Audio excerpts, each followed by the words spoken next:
সাধুপুর জমশের আলী উচ্চ বিদ্যালয়। জামালপুর থেকে শাকিল হাসানের তথ্য ও ভিডিও চিত্র।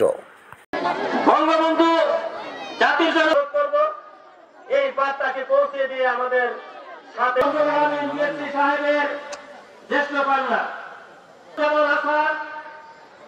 নির্বাহী সদস্য, সম্মানিত সুধী মন্ডলী, সম্মানিত 18 মার্চ শনিবার পঞ্চয় করেছে। সেটি হলো বঙ্গবন্ধু যখন আজকে 50 বছর পরে আপনাদের আমরা যেখানে আছেন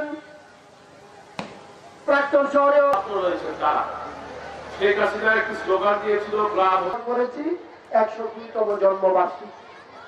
এই মার্চ মাসে উপজেলা পরিষদের আমি চেয়ারম্যান, আমি সাড়ে 3.5 লাখ মানুষ প্রতিষ্ঠানের পক্ষ থেকে এবং আয়োজক কমিটির পক্ষ থেকে